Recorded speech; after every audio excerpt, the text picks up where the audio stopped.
Shalom, terima kasih sudah meluangkan waktu sejenak di tengah kesibukan Anda untuk duduk mendengarkan serta merenungkan kebenaran firman Tuhan. Kami berdoa agar waktu ini menjadi waktu yang menyegarkan bagi jiwa Anda. Topik renungan kita sepanjang minggu ini adalah panggilan misi menjadi berkat bagi bangsa-bangsa. Bagian firman Tuhan yang menjadi fokus perenungan kita adalah Mazmur 67, ayat yang kedua hingga ayat yang ketiga, terjemahan baru kedua, yang berbunyi demikian. Kiranya Allah mengasihani kita dan memberkati kita.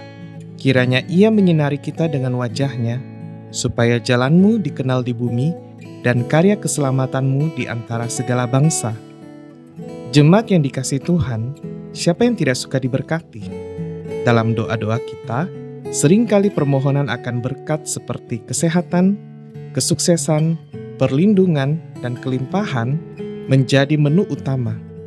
Kita meminta Tuhan menyinari wajah-Nya kepada kita agar hidup kita nyaman dan aman.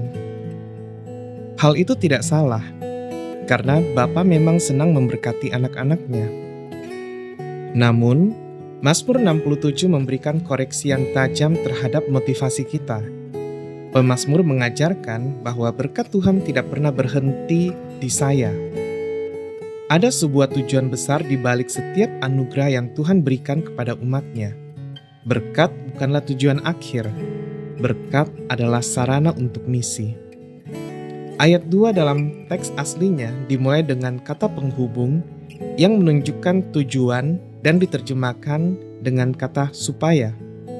Ini berkaitan erat dengan ayat 1, di mana pemazmur memohon belas kasihan dan berkat Tuhan. Tujuannya adalah agar karakter, kehendak, dan cara kerja Tuhan dilihat oleh dunia melalui hidup umat-Nya. Dan bangsa-bangsa lain menyadari bahwa mereka membutuhkan keselamatan yang datang dari Allah. Pemazmur menyadari bahwa bangsa Israel dipilih dan diberkati bukan untuk dinikmati sendiri, tetapi untuk menjadi terang bagi bangsa-bangsa. Tujuan akhirnya di ayat 3 adalah kemuliaan yang dikembalikan kepada Allah, agar semua bangsa, bukan hanya Israel, bersyukur dan memuji Tuhan. Misi menjadi berkat bagi bangsa-bangsa, dimulai dengan mengubah cara kita memandang apa yang kita miliki. Jika hari ini kita memiliki pekerjaan yang baik, kesehatan yang prima, keluarga yang harmonis, dan talenta yang luar biasa, tanyakanlah, untuk tujuan apa Tuhan menitipkan ini kepadaku?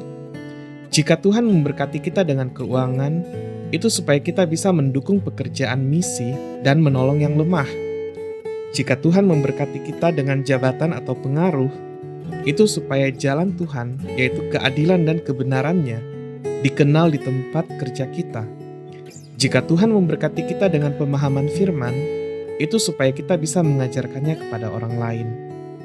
Jangan menjadi seperti laut mati yang hanya menerima air dari sungai Yordan, tetapi tidak mengalirkannya keluar sehingga airnya menjadi asin dan tidak ada kehidupan. Jadilah seperti danau Galilea yang menerima air dan mengalirkannya kembali sehingga memberi kehidupan bagi sekelilingnya. Mari kita renungkan bersama. Coba periksa doa-doa kita belakangan ini. Apakah lebih banyak berisi kalimat, berikanlah kepadaku, atau pakailah aku? Apa satu berkat spesifik, entah itu waktu, dana, atau keahlian, yang kita miliki saat ini yang bisa kita alokasikan untuk menjadi berkat bagi orang lain di minggu ini?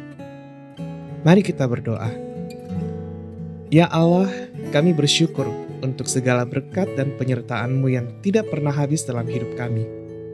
Ampuni kami, jika selama ini kami egois dan mengira bahwa semua berkat itu hanya untuk kepuasan kami sendiri.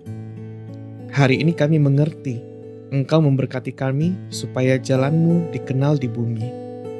Pakailah hidup kami, keluarga kami, dan pekerjaan kami sebagai etalase kebaikan-Mu, agar orang-orang di sekitar kami dan bangsa-bangsa lain boleh melihat Engkau dan memuliakan nama-Mu.